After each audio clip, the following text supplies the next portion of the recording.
1 week season. Guys, today Hilow is building around explosives at the running back position. That's been a priority for him this season. And then how about a low-owned game stack? Guys, continue watching to find out exactly what Hilow is seeing. And with that, guys, we welcome you in to the DFS Lab, presented as always by 1 week season. I am Cheeseman, your host. He is Hilow. And guys, welcome to week 14. We only got, like 4.5 slates if you count, unless you count week 18 as a full slate left. It's crazy how deep we are into the season. Thanksgiving is now in the rearview mirror. And guys, as always, if you would not mind dropping a like, subscribing to the channel, we would love that. And with that, Hilow, how you doing, man? Good, brother. Yeah, like you said, dude, this season is trudging on, man. But here we are. We have the established trends. We have a lot of teams that have changed some things, halfway through the season. So changing trends, changing dynamics, and it's kind of about like staying ahead of those changes, which we'll try and do here. As you mentioned, kind of in the lead in there also. I'm extremely interested in, or like something I've added to kind of the repertoire of analysis this season is a little bit heavier emphasis on explosives. The reasoning for that is kind of the meta of the NFL and the changing dynamics of like how defenses are playing. Yeah. We've seen a lot more cover two, or a lot more too high alignments. We've seen a lot more umbrella coverages. We're seeing a lot of, when teams are not in too high, they're typically in cover 3. So all these like, keep the play in front of you, force opponents to march the field. So that makes like the spots where you do, or you have a better idea where the explosives are going to come from. That makes them that much more important, which is like the reasons we've been attacking the Cowboys all season. The reason we've been attacking the Bengals all season is these teams are giving up explosives. You look at the Bengals and the Cowboys, they just so happen to have an offense that can also punch back, which makes them that much more important to us as we're building rosters. We have one of those teams on the main slate for week 14. We don't have the Cowboys, obviously, with them playing the Lions on Thursday. So we'll talk about some of the spots where we have a good idea where explosives will come from, and then kind of the state of the slate, which is going to lead us into a low-owned game stack that is going to look gross. But here we are. Dude, I mean, again, it's like we were just talking about it before. It's like this, I don't know what, it always seems around this time. It seems week 10, between weeks 10 and 13 or 14, salary just gets really tight. Mm-hmm. And it certainly is. And I mean, sometimes those ugly game stacks, if they hit, man, that is the way to go. So yeah, where do you want to start here? You said kind of a slate overview. Like what kind of stands out when you open up this slate for the first time? The explosives on the ground. Well, the first thing that really stands out to me is just the sheer number of viable running backs on this slate. We've got Devon Achane against the Jets team that has struggled with in particular backs through the air. They've struggled on the ground after trading away Quinnen Williams.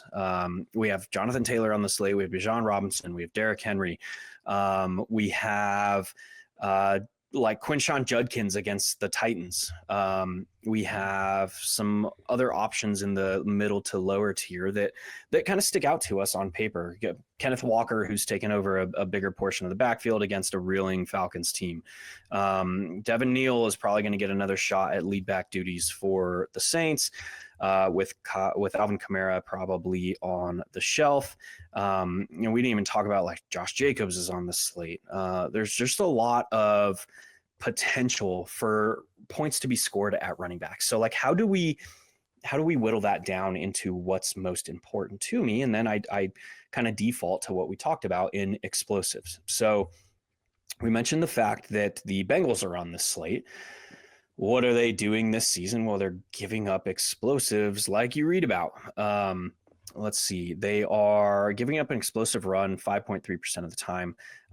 And that is bottom 10 in the league. We know that they are giving up fantasy points at an extreme rate to opposing backfields. On the opposite side of that, we have in the highest game total game, a back in James Cook who generates explosives. So he stands out to me. We'll start with him. So when you say explosive run, like how much, like is like a 20-yard run, 40-yard run? What's kind of the benchmark? Yeah, we're talking, it depends on who is defining it. Some places define it as a 15 plus yard carry. Some places define it as a 20 plus yard carry, but that's the general rule, depending on where you're looking to get your data. 15 or 20 plus yard carry. Some other places define it as like a breakaway run. It's just like, it's called something different, and it's arbitrary. defined. Yeah, it's defined by something different depending on where you're getting your data or how you define it. The general idea is a running back who is into the second level and breaking away, creating these chunk yardage spots. So yeah, we'll start with James Cook. Again, it's kind of just like a weeding through the multitude of running back options that we have on the slate, and kind of picking out like the ones that have the clearest path to true ceiling. And I use explosive run rate allowed to kind of help me in that discussion. The offense that has generated the highest explosive run rate this season is actually the New York Football Jets. And that's interesting, right? Now they play a Miami defense who has allowed an explosive run at the second highest rate this season. So we kind of get like a strength on weakness matchup here as far as generating potential explosives go. So I'm highly interested in Breece Hall, who, because of the offense he's in, because of the team being bottom 5 in the league in points scored per game, he kind of has to have those explosives to generate his ceiling. I mean, we see his floor. We look at his game logs here. It's like, yeah, he's probably going to score 12 to 15 points most weeks. But you see these outlier games, his last one coming against the Bengals, where 133 yards, 2 scores on 18 carries, mixing in just a handful of targets. Now, we know like the state of the league right now, we don't have many of these workhorse backs who are seeing crazy receiving usage.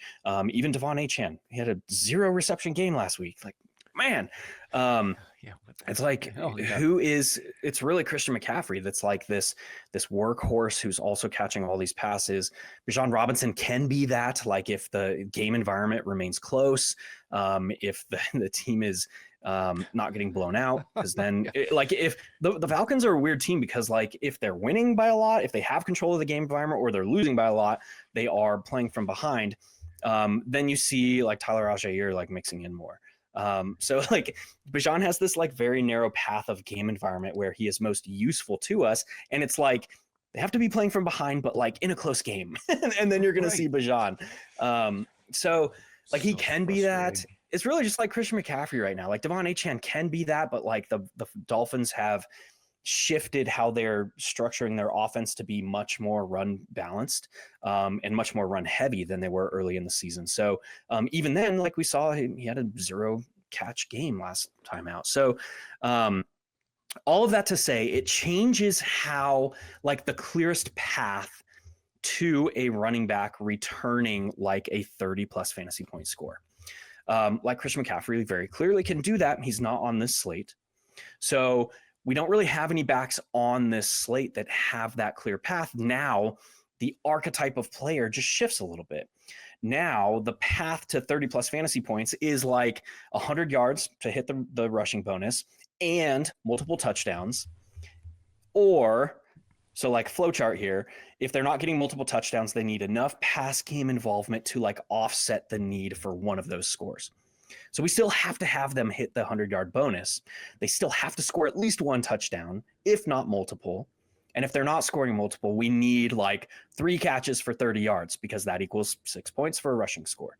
So that's kind of the blueprint in today's game that we're looking for a running back upside, true ceiling type game. Yeah. So that brings in now like James Cook very clearly can go for like 200 yards and multiple scores, particularly in this spot. Breece Hall, who derives most of his value from these explosive runs, he's going to need those explosive runs to get to 100 yards and multiple scores. You see right here, he's 3 of the last 5 weeks. He's had either a reception or a carry of 30 or more yards. So like exactly like you're saying, and that helps. I mean, that increases Right. your chance, I'm sure, of getting there. Right. So, I mean, you look at Breece Hall, he's had one game all season of multiple scores. He's only scored 4 times. But when that happens, like it's against an opponent who's giving up explosives on the ground, Cincinnati. Now he's playing a Miami team that's giving up explosives on the ground. So we'll put Breece Hall in this roster as well. And that isn't to say there's a ton of options, viable options at the running back position. But like when we're hunting for a GPP bink, we need true ceiling outcomes, like 95% plus outcomes. And these two backs, I think, have clear paths to that type of ceiling this week. Awesome. Love that discussion. So yeah, I'm super curious who your low owned game stack is. Are we ready to get there yet or not quite? Yeah, let's go, dude. Let's do it.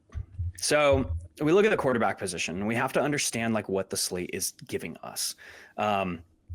Another like one of my focuses this year, in addition to emphasizing explosives, is like not fighting what the slate is giving us. For example, last weekend, we had this very, very ugly slate. We didn't know where these 30-point games were going to come from.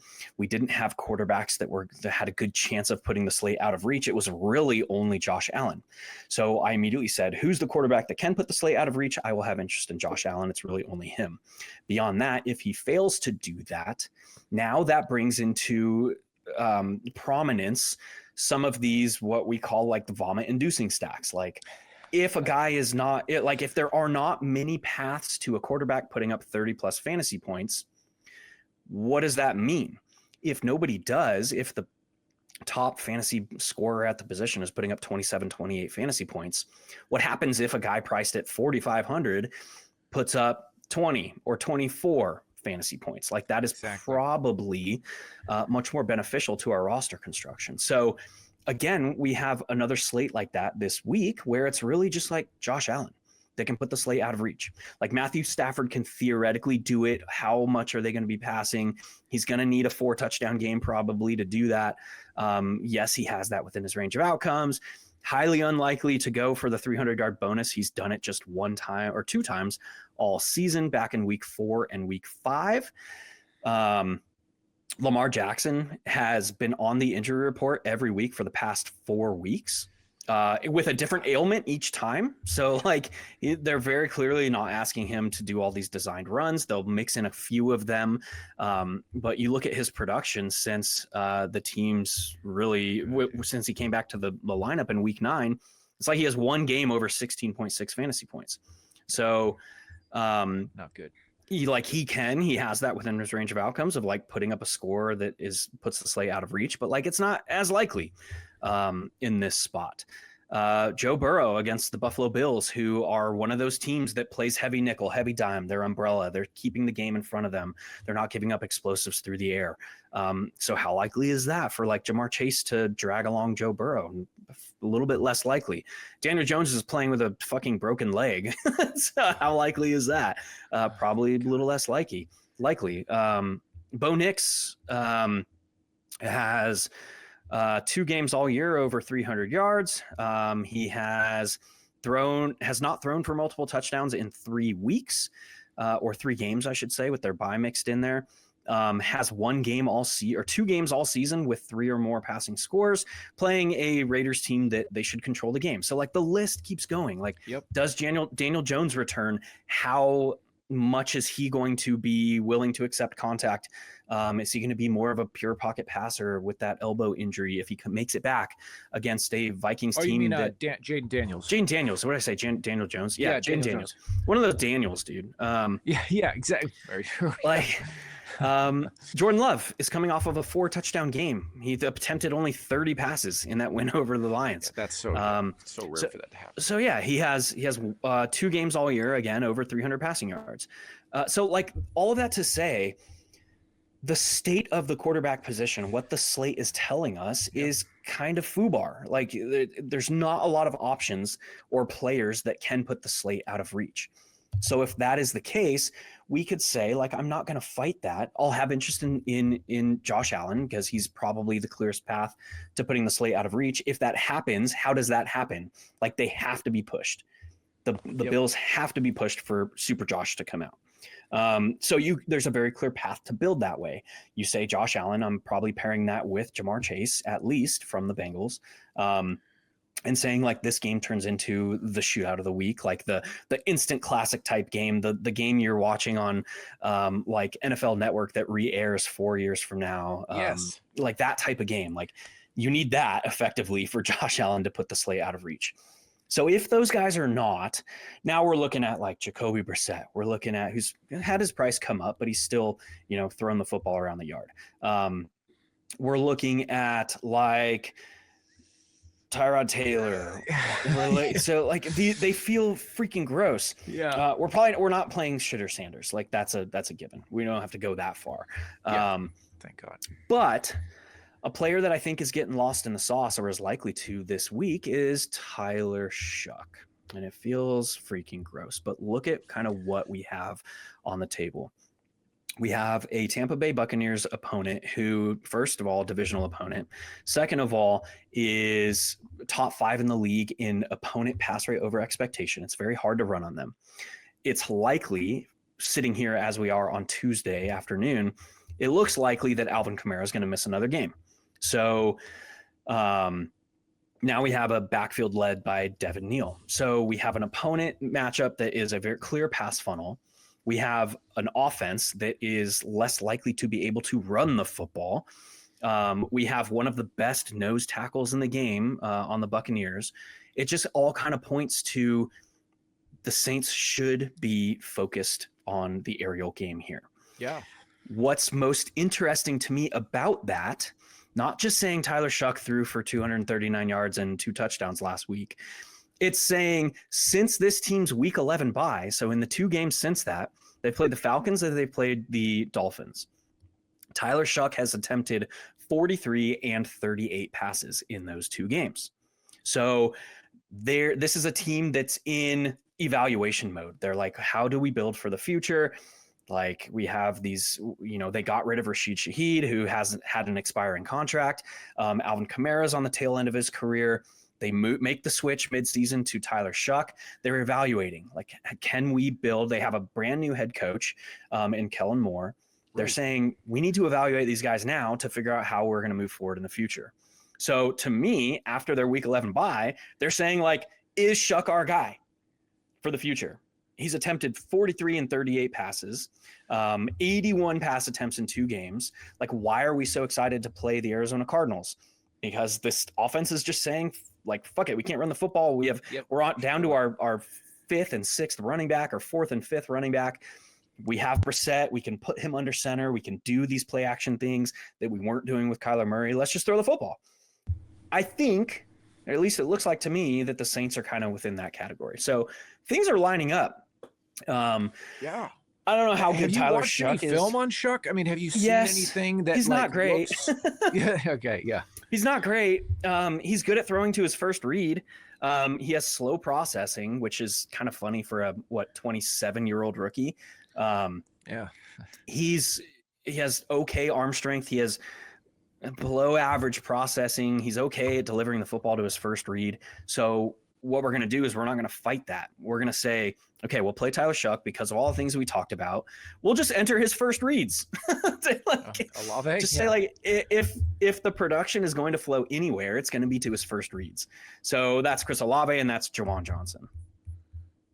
And of course, I do love pairing a tight end. Yeah. So Olave has 20 targets in the past 2 games since their week 11 bye. Juwan Johnson has 16. These are the 2 players where the pass volume would be likeliest to concentrate. We're not going to be chasing the Devon Vele score from last week. Although he kind of fits the narrative of like this team is evaluating where they're at moving forward. They trade for Devon Vele and like what are you doing? It was like the week before the start of the NFL season, something like that. Or when did they trade for Devon Vele? I don't even remember. I honestly don't know. Whatever. Immaterial. So we're just build up the stack saying Tyler Shough costs 4,600, Chris Olave costs 6,500. He's probably fairly priced. Jawan Johnson costs 4K. We're getting this 3-player block for what 8.6 plus like 15.1 in combined salary. And we're just saying like the state of this slate, I'm not going to fight it. If this does happen, we have this game stack where the volume is likeliest to flow. On the other side of that, we will make this a game stack because Emeka Egbuka has handily underperformed his expectation since their week 9 bye. So over the last 4 games, he's top 8 in expected fantasy points per game, and he's like wide receiver 36 or something in actual production. Feels like the field is going to be down on Egbuka. But this is again a borderline must-win game, like from a team that is effectively in playoff mode already. They kept that half-game lead over the Panthers. The Panthers are on bye this week, which means that with a loss, they will drop to a tie with the Panthers atop the NFC South. So must-win game if we're seeing Tyler Shough throw for 250 yards and 3 touchdowns. So it's kind of the range we need at his price, given the state of the slate. Like we need him to get to like 24 fantasy points, and that's the clearest path to do that. If he's doing that, that at least places somewhat of a strain on the Buccaneers. We know that they prefer to be running the football. We know that they have Bucky Irving back. We know that their quarterback is dealing with an off-shoulder injury. All these things, like we know they prefer to be running the football. How does that change? Something in the game environment forcing them out of that. So we'll put in Emeka Egbuka into this as well and just make this a tidy game environment bet. And now we're penny pinching a little bit. Yeah, running down to kind of the final 3 spots here with a receiver, flex, and defense. So do you want to look at D? So I think let's look at a value wide receiver, from the sense that he's probably going to be underpriced relative to his situation, because it looks like, again, Marvin Harrison Jr. is probably going to miss some time. He comes back off the appendectomy. He gets a heel injury. And right now, the only report we have was like, hey, we're going to talk to doctors on Monday and Tuesday. It doesn't sound great. I don't know what's going to happen. It looks right now, based on what he did in the second half, like he kept trying to go out there. He would run around for 1 play. He'd get 1 target and then like go back off the field, get his heel looked at, come back on. He kept doing that throughout the second half. And then finally he stayed off the field to end the game. So it looks like Marvin Harrison Jr. is going to miss again. So we have Michael Wilson again staring at us at only 5,600. We'll just throw him in there. Yeah, that's a no-brainer just given what he was doing. Okay, let's go to defense now and see how much we have left over in the flex. This is an interesting week because I feel like there are potential options at like every salary.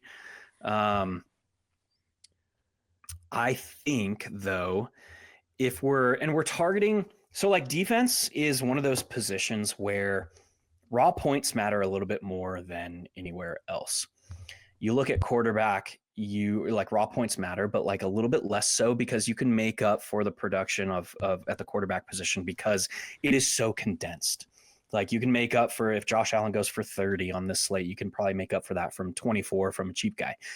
If you're hitting on that game stack, if you're hitting on that team stack, yada, yada, yada. So because scoring is so condensed at quarterback, we can typically make up for it.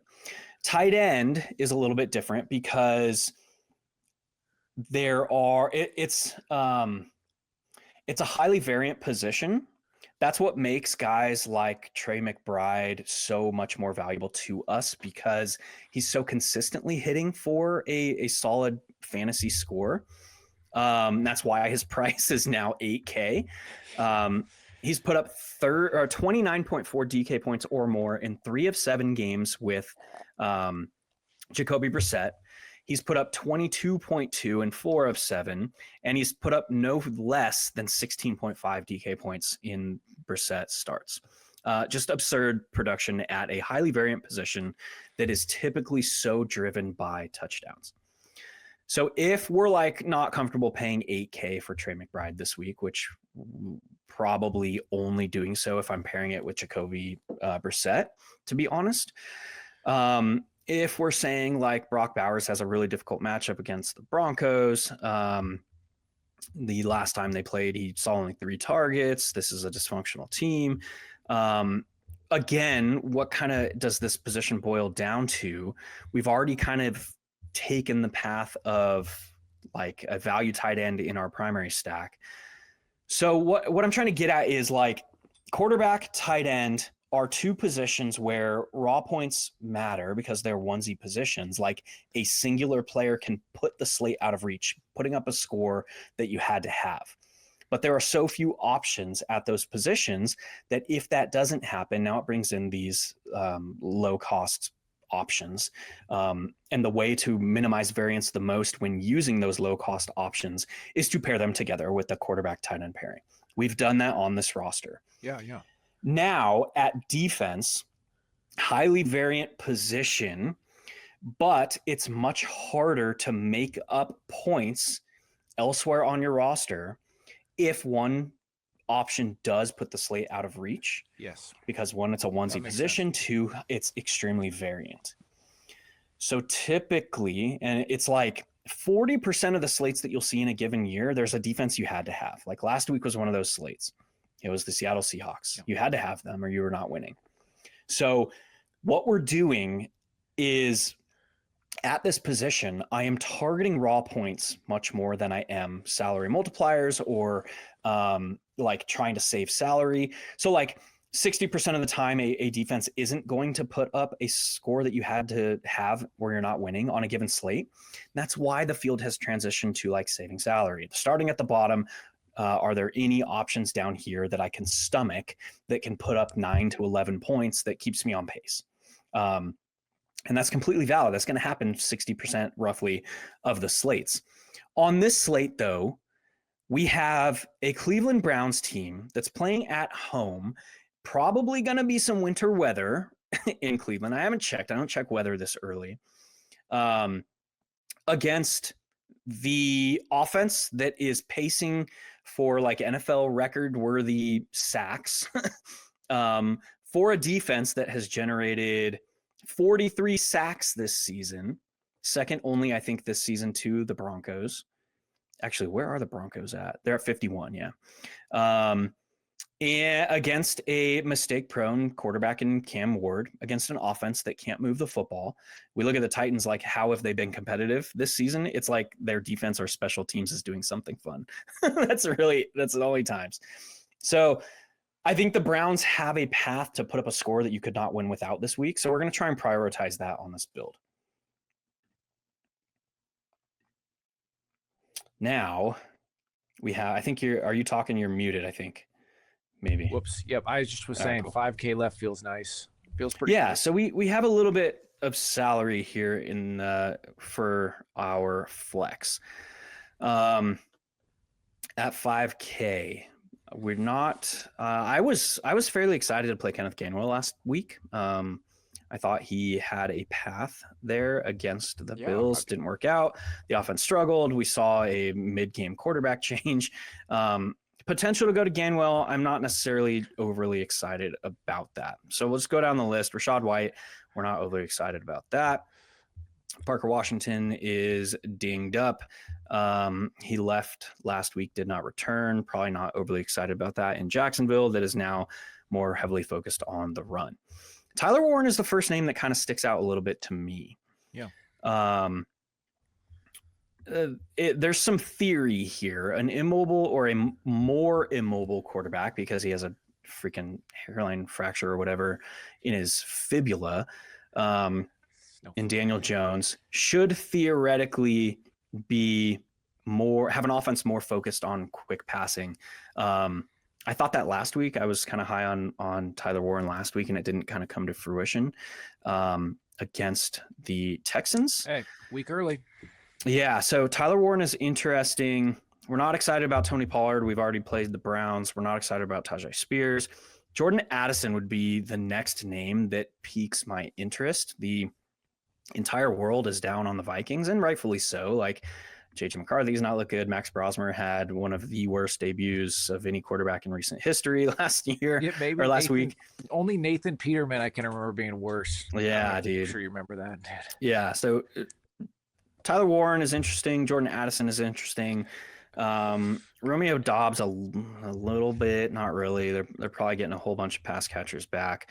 We can't go to Emmanuel Wilson, not going to Bashal Tutin, Darnell Mooney. So, like, we're starting to really stretch now. I think the answer is probably one of those guys we already mentioned, in Tyler Warren and Jordan Addison. Let's go Addison, dude. Just because. Let's do it. Let's do it. Yep. Throw a little zig while the field zags there. Yeah, just because. Awesome, guys. Hilow, great build, man. A lot of great kind of just breaking down the thought process, which I think is super valuable. And guys, this is the lineup that we finish with. For those of you listening on the podcast, Tyler Shough. That name, yes, Shough, still just throws me.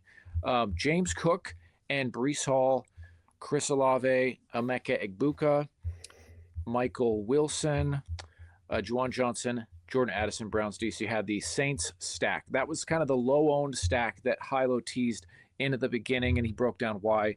Obviously, that works with the Egbuka bring back and the explosive at running back. Hilow, great stuff, man. Any final thoughts before we send this one off for week 14? Not many of these left. Yeah, man. Just don't fight the slate. Just kind of take what it's giving you and position yourselves accordingly. Awesome. Guys, thanks for watching and or listening. We will catch you next time, next Tuesday on the DFS Lab.